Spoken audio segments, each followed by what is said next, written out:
Good morning to all friends.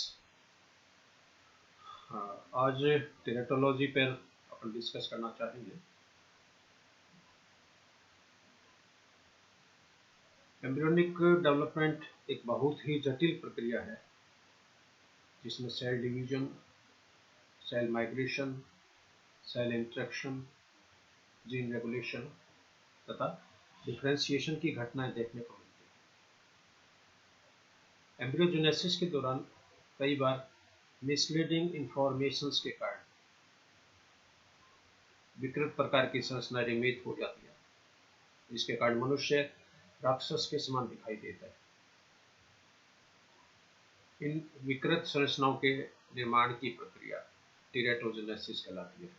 Formation of these malformations is called as teratogenesis. शरीर में उत्पन्न होने वाली विकृतियों का अध्ययन टेरेटोलॉजी कहलाता है। विकृतियों को उत्पन्न करने वाले कारक टेरेटोजेंस कहलाते हैं। टेरेटोजेनेसिस के क्लासिफिकेशन की यदि बात करें, टेरेटोजेनेसिस को दो मुख्य प्रकारों में बांट सकते हैं। एक तो जेनेटिकल टेरेटोजेनेसिस, एक एनवायरमेंटल टेरेटोजेनेसिस। जेनेटिकल टेरेटोजेनेसिस भी दो प्रकार की हो सकती है, ह्यूमन और मनुष्य के अलावा अन्य प्राणियों में होने वाली विकृतियां। मनुष्य में होने वाली विकृतियों को भी दो प्रकारों में डिवाइड कर सकते हैं, एक तो स्ट्रक्चरल और एक फंक्शनल या फिजियोलॉजिकल। तो ये टेरेटोजेनेसिस का आउटलाइन क्लासिफिकेशन है। टेरेटोजेनेसिस is divided into two types, genetical and environmental. Genetical is also divided into human and animal type. Human malformations divided into structural and physiological. मनुष्य में होने वाली संरचनात्मक विरूपताएं स्ट्रक्चरल एनोमैलीज कई प्रकार की होती है, जिनको निम्न हेडिंग्स के अंतर्गत अपन डिस्कस करेंगे। Developmental failure, arrested development, axis development, fusion and splitting, failure of subdivision, consolidated failure, atrophial failure, errors in migration, misplacement, atypical differentiation, atavism और अन्य प्रकार। इन सभी प्रकारों को मैं एक एक यहाँ डिस्कस करूँगा। डेवलपमेंटल फेल्योर, डेवलपमेंटल फेल्योर का अर्थ है कि शरीर में जो भी रचनाएं बनती है वो एक बड के रूप में विकसित होती है सबसे पहले, जिसको प्राइमरी या सेकेंडरी रूडिमेंट्स के नाम से जाना जाता है। कई बार अंगों के निर्माण के दौरान इन रूडिमेंट्स की फॉर्मेशन नहीं होती, और रूडिमेंट की जब फॉर्मेशन नहीं होती है तो एम्ब्रियोनिक इंडक्शन और कॉम्पिटेंस की घटनाएं संपादित नहीं होती है। परिणाम स्वरूप शरीर में इन अंगों का निर्माण नहीं होता। उदाहरण के तौर पर एमेलिया और हेमीवेलिया। इस चित्र में आप देखो, एमेलिया का उदाहरण है। जैसे इस बच्चे में हाथ भुजाओं की जैसे ह्यूमरस बन गई है, रेडियोला बन गई है, लेकिन आगे की हथेलियां और अंगुलियों की प्रॉपर फॉर्मेशन नहीं हुई है। तो जब अंगों का निर्माण नहीं हो, भुजाओं का निर्माण नहीं हो, तो यह घटना एमेलिया के नाम से जानी जाती है। हेमीवेलिया में अर्ध अंगों का, अर्धांशों का निर्माण होता है। जैसे इस बच्चे में आप देख रहे हो, दाहिनी तरफ के जो टांगे हैं इसके अंदर अंगों की प्रॉपर फॉर्मेशन है, लेकिन लेफ्ट साइड में आप देख रहे हो अंगूठा बन गया, दो उंगलियां बनी नहीं। तो जब अर्धविकसित अंगों का निर्माण हो तो यह घटना हेमीवेलिया के नाम से जानी जाती है। अरेस्टेड डेवलपमेंट के संदर्भ में कई बार भ्रूणीय परिवर्तन के दौरान ग्रोथ, डिफरेंशिएशन, मॉर्फोजेनेसिस की घटनाएं संपादित होती हैं, और जब ये घटनाएं ब्लॉक हो जाए, अवरुद्ध हो जाए, उस केस में शरीर की सामान्य वृद्धि नहीं होती है, अंगों की सामान्य वृद्धि नहीं होती है। उसके कारण अविकसित रचनाएं बनती है, जैसे कटे हुए होठ जो होते हैं, क्लेफ्ट पैलेट, बोनापन, डियोडेनल एट्रेसिया, डब्ल्यूटी रश। इन सभी को आप चित्र में जैसे देखोगे, जैसे इस बच्चे में ऊपरी होठ कटा हुआ है, होठों की प्रॉपर फॉर्मेशन नहीं हुई है, तो ये क्लेफ्ट पैलेट के नाम से जानी जाती है। ये सभी बच्चे देख रहे हो बौने हैं सारे द्वारफिजम, तो शरीर की जब प्रॉपर ग्रोथ नहीं हो पाती है, ये भी इसी का एक एग्जाम्पल है। इस बच्चे में आप देख लो कि नॉर्मल केस में डिओडिनम है वो यू के आकार की होती है, लेकिन कई बार बच्चों में अमरश के बाद में डिओडिनम बनती नहीं है और सीधे ईलियम का फॉर्मेशन होती है।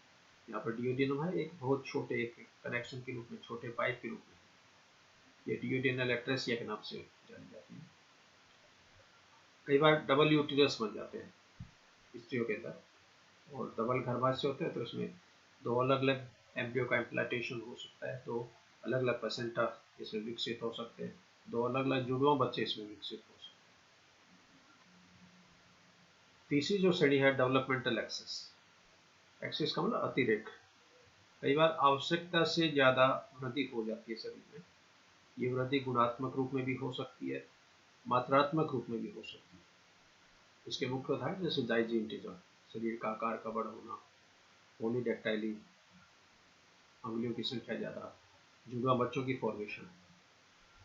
जैसे इस फिगर आप देखो, ये बीच में जो भाषा खड़े हैं इनकी लंबाई 8 साढ़े 8 फीट के आसपास, लेकिन साइड में जो व्यक्ति खड़े हैं ये सामान्य लंबाई वाले हैं।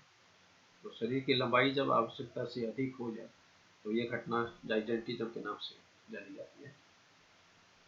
इस बच्चे हम देख रहे हैं अंगुलियों की संख्या बहुत ज़्यादा है, तो मनुष्य वो पेंटाडेक्टाइल प्राणी है, हाथ पैरों में 5 अंगुलियां होनी चाहिए।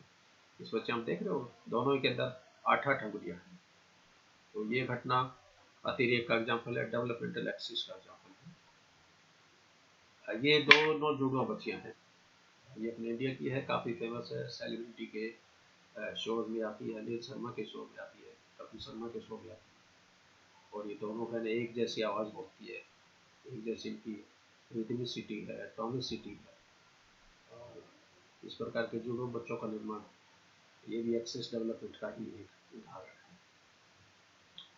है। ये भी दोनों जुड़वा बच्चियां हैं, लेकिन इनका शरीर का जो हिस्सा है आपस में जुड़ा हुआ है, ये सियामीज जुड़वा के नाम से जानी जाती है। सियामी जुड़ा है, ये भी एक तरह का एक्सेस डेवलपमेंट का एक उदाहरण है। फ्यूजन और स्प्लिटिंग के दौरान कई बार ये देखा गया कि भ्रूणीय परिवर्धन के दौरान फ्यूजन अथवा स्प्लिटिंग की घटना होती है, उसके कारण विकृत अंगों का निर्माण होता है, जिसमें हॉर्सशू शेप किडनी है, क्लेफ्टेड यूटिरस है। इसमें आप देख लो फिगर में, ये सामान्य जो किडनी है ये सेम के बीज की जैसी है, इसकी बाहरी सतह उत्तल है, भीतरी सतह अवतल प्रकार की है, और इसकी किडनी आप देख रहे हो घोड़े के नाल की जैसी बनती है, हॉर्सशू शेप की। इस तरह की विकृत किडनी की फॉर्मेशन इसका एक बेस्ट एग्जाम्पल है। ये देखो यहाँ पर क्लेफ्टेड यूटिरस, अपने मनुष्यों में जनरली यूनिकॉर्डिनेट प्रकार का या सिंप्लेक्स टाइप का जो गर्भाशय पाया जाता है। अब ये इस गर्भाशय में देखो वाई के आकार की जो ब्रांचेस बनती है, और क्लेफ्टेड प्रकार का यूट्रस इसमें विकसित होता है। फेलियर ऑफ सब डिवीजन, कई बार ऑर्गेनोजेनेसिस के दौरान कुछ संरचनाओं की ऑटोफैगी होती है, ऑटोलाइसिस होती है, जिसको सुसाइड भी बोल सकते हैं, और कुछ रचनाओं की फैगोसाइटिस होती है, जिसमें मैक्रोफेज कोशिकाएं फैगोसाइटोसिस द्वारा कोशिकाओं को डैमेज करती है। कई बार ऑटोलाइसिस और फैगोसाइटिस दोनों घटनाएं संपादित नहीं होती है, उसके कारण साइक्लोपिया, सिंडैक्टाइली, सिम्पोडिया जैसी विकृतियां उत्पन्न हो सकती है। इस फिगर में आप देख रहे हो सिम्पोडिया का ये एग्जाम्पल है। इस बच्चे में दोनों टांगों के बीच का जो टिश्यू था वो लाइसोसोम के द्वारा डाइजेस्ट नहीं हुआ, परिणाम क्या हुआ कि दोनों ही टांगें आपस में जुड़ी हैं, और पुराने अपने वेद पुराणों में मत्स्य कन्याओं के नाम से भी जिक्र आता है। ये मत्स्य कन्या इस तरह के सिम्पोडिया का एक एग्जाम्पल है। इस बच्चे हम देख रहे हो ये साइक्लोपिया का एग्जाम्पल है, इसमें जो दोनों आंखों के बीच में जो अंतराल होना चाहिए था, अंतराल वो यहाँ पर डेवलप नहीं हुआ, आंखों की शिफ्टिंग नहीं हुई, और परिणाम स्वरूप ललाट के मध्य में एक आंख विकसित हो जाती है, इसको साइक्लोपिया के नाम से जाना जाता है। ये सिंडैक्टाइली का उदाहरण है। अब इसमें अंगुलियों बीच का जो टिश्यू लाइसोसोम से द्वारा फैगोसाइटोसिस होना चाहिए, डाइजेस्ट होना चाहिए, लेकिन यहाँ पर इन अंगुलियों के बीच का जो टिश्यू है वो डाइजेस्ट नहीं हुआ, और परिणाम स्वरूप दोनों उंगलियां आपस में जुड़ी है, कई बार चारों उंगलियां आपस में जुड़ी रहती है, और इनको फिर शल्य चिकित्सा के द्वारा इनको फिर अलग किया जाता है। कंसोलिडेटेड फेल्योर्स के अंदर कई बार ऑर्गेनोजेनेसिस के दौरान सभी अंग प्रॉपरली फॉर्मेशन नहीं हो पाते और ऐसी रचनाएं पाली के रूप में गेंद के समान या स्फेरिकल रूप में डेवलप होती है और प्राय पाचन तंत्र से संबंधित जो अंग है जैसे आमाशय है, इसके अंदर स्प्लीन है, लीवर है, पैनक्रियास है, लीहा है, ये गोल गेंद के समान डेवलप है। इस फिगर आप देखें तिल्ली जो है स्प्लीन, ये गोल गेंद के समान है, इसकी प्रॉपर शेप और साइज है वो फॉर्मेशन नहीं हो पाती, तो लोब युक्त स्प्लीन का इसके अंदर फॉर्मेशन हो। ये जैसे अग्नाशय का फिगर दिखा है, इसमें अग्नाशय लोब युक्त अग्नाशय यहाँ पर डेवलप हो गया। एट्रोफिल फेल्योर, एट्रोफिल फेल्योर का अर्थ है कि परिवर्तन के दौरान अपने शरीर के कुछ अंग है वो अपने आप ही विलुप्त हो जाते हैं। कई बार ये रचनाएं विलुप्त नहीं होती है तो वयस्क अवस्था में ये उपस्थित हो जाती है। जैसे कई बार मनुष्यों में, छोटे बच्चों में पूंछ का पाया जाना, गले में सर्वाइकल फिस्टुला का पाया जाना, एनल मेम्ब्रेन्स का पाया जाना।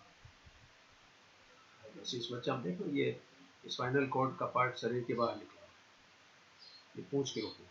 हो सकता है ये एक तरह से प्राइवेट फीचर हो, लेकिन अपने एम्ब्रियो में डेवलपमेंट के दौरान ये पूंछ धीरे धीरे विलुप्त होती जाती है और अंत में गायब हो जाती है। ये चिंपैंजी में देखें तो एनस की जो मेम्ब्रेन है ये शरीर के बाहर निकली है। मनुष्यों में कई बार ये घटना पाई जाती है, इसको कांच निकलना भी बोलते हैं। तो एनस की जो मेम्ब्रेन है वो डिफिकेशन के दौरान शरीर के बाहर निष्कासित हो जाती है। ये सर्वाइकल फिस्टुला, जितने भी कॉर्डेट होते हैं उनमें 3 मुख्य लक्षण होते हैं: नर्व कॉर्ड का पाया जाना, नर्व कॉर्ड का पाया जाना, गिल्स स्लिट का पाया जाना। कई बार मनुष्यों में भी गर्दन में ट्रेकिया के दोनों तरफ इस तरह के छिद्र पाए जाते हैं और ऐसा मानते हैं कि ये एक तरह की गिल्स स्लिट है, एक तरह की गिल्स खांच है, एक तरह का पूर्वजों का लक्षण। और इस तरह के जो बच्चे होते हैं इनको फिर बोलने में दिक्कत आती है, भोजन खाने में दिक्कत आती है और इनके लिए फिर अलग से एक पंप आता है, वो पंप लगा के ये बोलने की प्रैक्टिस करते हैं। एरर इन माइग्रेशन, कई बार ऑर्गेनोजेनेसिस के दौरान प्रॉपर रूप से माइग्रेशन नहीं हो पाता है। माइग्रेशन नहीं होता है तो उस केस में अनेक प्रकार की विकृतियाँ उत्पन्न हो जाती है। जैसे मनुष्यों में क्रिप्टोर्किज्म का पाया जाना, गुप्त वृषणता। जैसे मनुष्यों में टेस्टिस होते हैं वो शरीर के बाहर ही पाए जाते हैं, लेकिन कई बार टेस्टिस उदर गुहा भी रह जाते हैं, टेस्टिस के बाहर विस्थापित नहीं हो पाते और ऐसे बच्चों में फिर शुक्राणु का निर्माण नहीं हो पाता है। लेकिन हार्मोन के ट्रीटमेंट के द्वारा इसका ट्रीटमेंट किया जा सकता है। तो टेस्टिस का उदर गुहा में पाया जाना ये गुप्त वृषणता अथवा क्रिप्टोर्किज्म के नाम से जानी जाती है। मिसप्लेस के अंतर्गत कई बार जो शरीर की जो रचनाएं जहाँ पर बननी चाहिए वहाँ पर नहीं बनती है, बल्कि दूसरी जगह बन जाती है, यानी उसका एक तरह से विस्थापन हो जाता है, मिसप्लेसमेंट हो जाता है। जैसे पैलेटाइन टिथ, अब मनुष्य में जो दांत है वो जबड़े की हड्डियों में विकसित होते हैं। जैसे निचले जबड़े के दांत है वो डेंटरी बोन पे विकसित होते हैं, ऊपरी जबड़े के जो दांत है वो प्रीमैक्सिला, मैक्सिला, पैलेटाइन अस्थियों पे विकसित होते हैं। कई बार ये देखा गया है कि मनुष्यों में इंसाइजर, कैनाइन दांत ये तालू के ऊपर विकसित हो जाते हैं, इनको पैलेटाइन टिथ के नाम से जाना जाता है। इस आप देखो ये चिंपैंजी का जस्ट फिगर दिखा है इसमें, तो कुछ दांत है वो तो जबड़े की हड्डियों के अंदर है, लेकिन कुछ दांत है वो पैलेट के ऊपर, तालू के ऊपर विकसित हो। एटिपिकल डिफरेंशिएशन का अर्थ है कि कई बार एम्ब्रियोजेनेसिस के दौरान विभेदन की प्रक्रिया प्रॉपर रूप से नहीं हो पाती है और जब विभेदन प्रॉपर नहीं होता है तो शरीर के अंग छोटे बड़े हो जाते हैं, उसके अंदर विकृतियाँ पैदा हो जाती हैं। जैसे मंगोलिज्म, एकोड्रोप्लेसिया, कोजेनाइटल ट्यूमर। ये इस बालक को आप देख रहे हैं, ये मंगोलिज्म है, एक तरह डाउन सिंड्रोम का लक्षण है ये एकोड्रोप्लेसिया। इस तरह के जो बच्चे होते हैं इनमें शरीर का दाहिना भाग है वो तो सामान्य होता है, दाहिनी तरफ के हाथ है, टांगे हैं, आंखें हैं, लेकिन बाई तरफ की जो भुजाएं होती है वो आकार में थोड़ी छोटी होती है। ये घटना एकोंड्रोप्लेसिया कहलाती है। ये इसमें आप देख रहे हो रेटिना की प्रॉपर फॉर्मेशन नहीं हो पाती, तो कोजेनाइटल फॉर्मेशन हो जाती है। एटाविज्म का अर्थ है कई बार रिवर्स म्यूटेशंस के कारण मनुष्यों में पूर्वजों के लक्षण है वो विकसित हो जाते हैं। पूर्वजों के लक्षणों का पाए जाना ये एटाविज्म या रिवर्स म्यूटेशंस के नाम से ये जाना जाता है। और मनुष्य है वो एंसेस्ट्रल फीचर का एक तरह का अजायब। मनुष्यों में 100 से भी ज़्यादा पूर्वजों के लक्षण है वो पाए जाते हैं, जैसे वेब फिट, जालीदार जो पैर होते हैं, कानों की मांसपेशियाँ, कई बार स्त्रियों में ब्रेस्ट 2 से ज़्यादा ब्रेस्ट बन जाते हैं। इस बच्चे आप देख रहे हो पैरों की अंगुलियों के बीच में जो जाली है जैसे जलीय प्राणियों बतखों में जैसे जाली पाई जाती है अंगुलियों के बीच में, कई बार मनुष्यों के बच्चों में भी अंगुलियों के बीच में ये पतली जाली पाई जाती है, लेकिन ये लाइसोसोम्स के द्वारा डाइजेस्ट नहीं होती है और वेब फुट इसके अंदर विकसित हो जाता है। इस व्यक्ति में आप देख रहे हो कानों की मांसपेशियां बहुत विकसित है, कान इसके बड़े हैं और ये अपने कानों को हिला सकते हैं। तो ईयर मसल्स जब एक्टिव हो ये भी एक तरह का पूर्वजों का लक्षण। कुछ अन्य मालफॉर्मेशंस भी हैं जो मनुष्यों में पाई जाती है सैकड़ों की संख्या में। कुछ फिगर है जो मैं आपसे शेयर करना चाहूँगा। ये जैसे ट्री मैन के नाम से प्रसिद्ध है। अब पृथ्वी पर जब इवोल्यूशन हुआ तो सबसे पहले प्रोकैरियोट्स बने, प्रोकैरियोट्स के बाद यूकैरियोट्स बने, और यूकैरियोट में भी प्लांट्स का निर्माण पहले हुआ, एनिमल्स का निर्माण बाद में हुआ। तो पौधों में जैसे जड़ें होती है, तने विकसित होते हैं, उस तरह मनुष्यों के भी हाथ पैर में इस तरह की शाखाएं बन जाती हैं। तो ये शाखाएं जड़ों का एक इंडिकेशन है। तो डेफिनेटली ये पौधों का लक्षण है, पौधे हैं वो भी अपने एक तरह से पूर्वज हैं, और ट्री मैन के नाम से ये बच्चे लोग जाने जाते हैं। हाँ, इस व्यक्ति में आप देख लो पूरे चेहरे पे बाल ही बाल है। इस तरह चिंपैंजी के पीठ में, छाती में, टांगों में सब जगह बाल ही बाल होते हैं। कई बार मनुष्य में भी पूरा शरीर बालों से ढका रहता है। ये भी एक तरह का ये पूर्वजों का लक्षण है। हाँ, इस बच्चे में आप देख लो ब्रेन की प्रॉपर फॉर्मेशन नहीं हो गई, ये भी एक तरह की माल फॉर्मेशन है। हाँ, ये दोनों सियामी जुड़वा हैं और बच्चों का शरीर आपस में सिर के द्वारा जुड़ा हुआ है। अब इनको ऑपरेशन द्वारा सेपरेट करते हैं, लेकिन कई बार सफलता मिल जाती है, कई बार नहीं। इसमें भी आप देख लो दो जुड़वा बच्चे हैं और इनका सिर आपस में एक दूसरे से अटैच है। ये हाइड्रोसिफेली का एग्जाम्पल है। इस बच्चे में जो खोपड़ी है ये बहुत बड़ी है, सिर का आकार है सामान्य से बड़ा। ये भी हाइड्रोसिफेली का एग्जाम्पल है। तो छोटे बच्चे आप देख लो सिर की आकृति सामान्य बच्चों की तुलना में बहुत ज़्यादा बड़ी है। इस बच्चे के अंदर भुजाओं का डेवलपमेंट नहीं हुआ, तो हाथ भी नहीं है, पैर भी नहीं। इस महिला में आप देख लो ब्रेस्ट की संख्या 3, कई बार 4 ब्रेस्ट भी होते हैं, 2 ऊपर 2 नीचे। ये प्रोजीरिया का एग्जाम्पल है। आपने कमतावचन की पिक्चर देखी होगी पाक के नाम से। तो कई बार मनुष्यों में प्री मेजोर एजिंग हो जाती है। ये भी सारी आनुवंशिक घटना है। अपनी बॉडी में एजिंग के जीन है वो समय से पहले जब एक्टिव हो जाते हैं तो बुढ़ापा समय से पहले। ये इसकी मदर है लेकिन ये इसका बेटा है, तो बच्चा है वो मदर की तुलना में काफ़ी बूढ़ा लग रहा है, तो उसे यह कुछ भी नहीं। ये यूनिकॉर्न लैंडिंग, आपने रामायण में महाभारत में राक्षसों के जैसे चित्र देखे होंगे जिनके माथे में सींग निकले। सींग है ये एक तरह की केराटिनाइज स्ट्रक्चर है, लेकिन ये मनुष्य में पाई जाती है यूनिकॉर्न लैंडिंग। हाँ, इसमें आप देख लो पूरी शरीर के ऊपर बाल है, मेलानिन पिगमेंट है वो आवश्यकता से ज़्यादा बढ़ गया। इसको लहसुनिया के नाम से जानते हैं, लहसुनिया के नस्ल। इस मनुष्य में आप देख लो पूरे जैसे चिंपैंजी में जैसे लक्षण है कि शकल सूरत है वैसी वैसी। तो पहले जो क्रो-मैग्नन मैन हुआ करते थे उस तरह की शकल, और इस तरह की जो संतानें हैं एक तरह की संयोजक कड़ी का भी इंडिकेशन हो सकता है। इस महिला में आप देख रहे हो कि दोनों आँखों में अलग अलग कलर है रेटिना।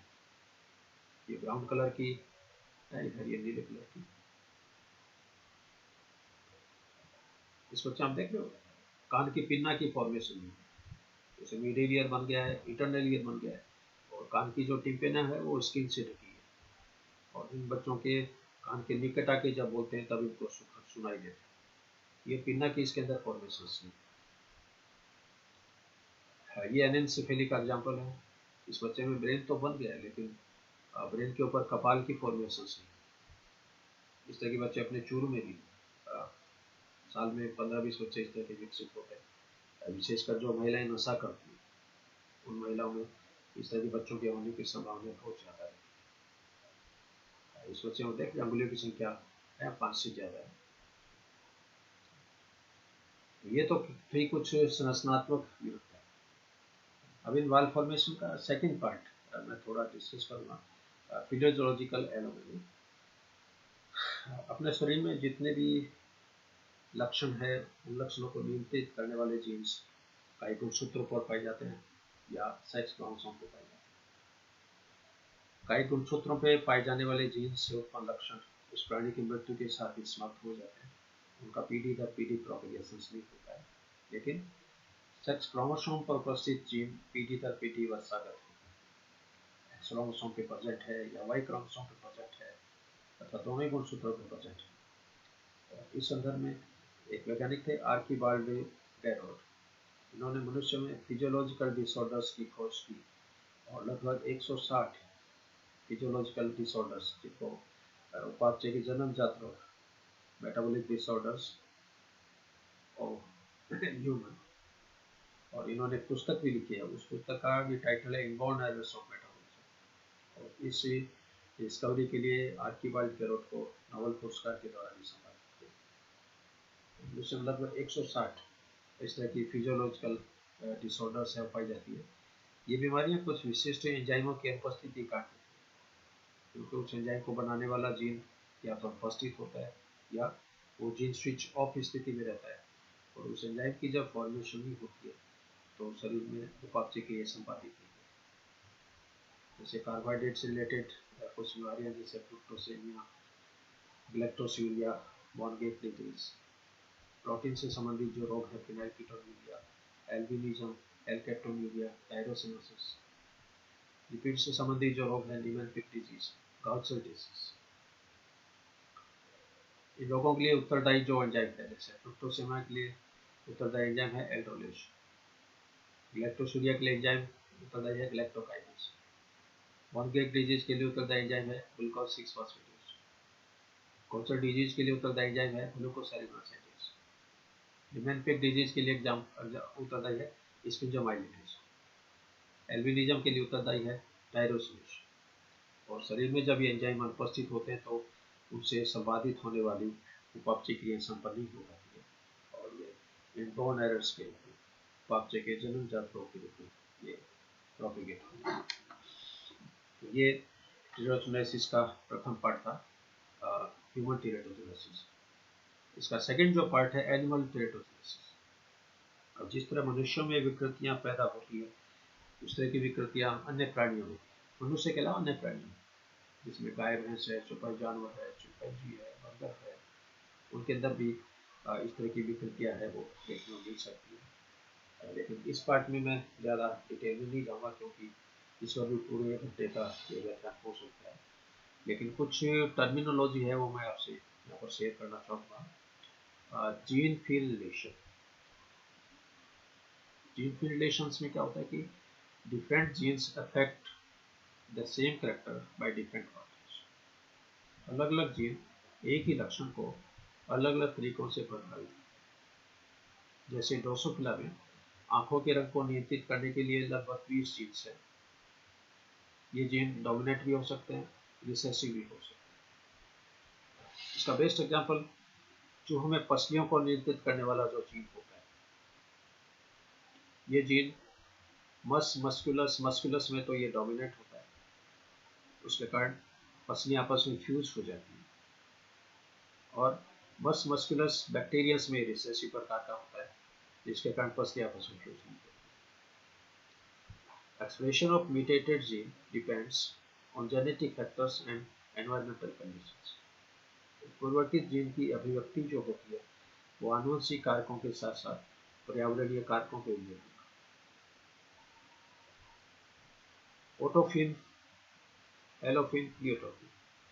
ऑटोफिन का अर्थ है कि when malformation is produced due to direct action of mutators, जब उत्परिवर्ती जीन के प्रत्यक्ष प्रभाव के कारण शरीर में कोई विकृति पैदा होती है तो ये घटना ऑटोफिन है। एलोफिन का अर्थ है when mutated gene affect the other cells to produce different type of malformation other than its own, जब उत्परिवर्ती जीन के द्वारा अन्य कोशिकाओं में उस जीन के द्वारा उत्पन्न होने वाली रचनाओं से भिन्न प्रकार की रचनाएं जब उत्पन्न होती है तो ये घटना एलोफिन है। प्लियोट्रोपी में का अर्थ है कि जब एक जीन एक से अधिक लक्षणों को नियंत्रित, जैसे मनुष्यों में सिकल सेल एनीमिया में एक ही जीन के द्वारा 3 लक्षण प्रभावित होते हैं। इसमें आरबीसी की आकृति परिवर्तित हो जाती है, हीमोग्लोबिन की संरचना परिवर्तित हो जाती है, हीमोग्लोबिन के द्वारा ऑक्सीजन ले जाने की जो क्षमता है, ऑक्सीजन कैरी कैपेसिटी, वो परिवर्तित हो जाती है। हाँ, उसका जो सेकंड पार्ट है एनवायरमेंटल टेराटोजेनेसिस। चूंकि विकृतियों का निर्माण है ये जीन्स के द्वारा तो नियंत्रित होता ही होता है, इसके अलावा पर्यावरण के जो कारक है, एनवायरमेंटल फैक्टर्स है, उनके द्वारा भी ये घटना प्रभावित होती है। इसमें इन्फेक्शन हो सकता है, विभिन्न प्रकार के औषधियों का यूज हो सकता है, केमिकल्स का यूज हो सकता है। तो संक्रमण जब मनुष्य में साइटोमेगालो वायरस का जब संक्रमण होता है तो मनुष्य के अंदर बहरे बच्चे पैदा होते हैं, मानसिक रूप से मंद बच्चे पैदा होते हैं और कई बार पंगु पैरालाइज्ड बच्चे हैं वो पैदा होते हैं। गर्भावस्था के दौरान यदि विभिन्न प्रकार की मेडिसिन का यूज किया जाए तो उनके प्रभाव के कारण भी मनुष्य में विकृतियाँ पैदा होती है। जैसे थैलिडोमाइड जो औषधि है, इसको जर्मनी के अंदर यूज किया जाता था सेकेंड वर्ल्ड वॉर के समय। तो ये देखा गया कि उन स्त्रियों के जो बच्चे पैदा हुए उनके अंदर अधिकांश में एवेलिया, कोकोमेलिया, हेमिनोटेरिन के ज़्यादा उपयोग के कारण अबॉर्शन हो सकता है। कॉर्टिसोन के ज़्यादा उपयोग के कारण तालीयुक्त बच्चे, क्लेफ्ट पैलेट वाले बच्चे पैदा होते हैं। टेट्रासाइक्लिन के ज़्यादा उपयोग से पीले रंग के दांत उत्पन्न होते हैं। एलएसडी के ज़्यादा उपयोग से असामान्य हाथ और टांगें उत्पन्न होती है। एस्पिरिन के ज़्यादा उपयोग से बहरेपन और किडनी फेल की संभावना बहुत ज़्यादा रहती है। विकिरणों में यदि अल्फा किरणें, बीटा किरणें, गामा किरणें, इनका यदि आवश्यकता से ज़्यादा उद्भाषण हो तो शरीर के कंकाल में असामान्यताएं, अरुग्धताएं उत्पन्न हो जाती है। पोषण की कमी के कारण भी कुपोषण डिजीज, डिफिशियंसी डिजीज, जैसे विटामिन ए की कमी से नाइट ब्लाइंडनेस, विटामिन डी की कमी से रिकेट्स, विटामिन की कमी से रक्त के स्कंदन का जो समय होता है वो बढ़ जाता है।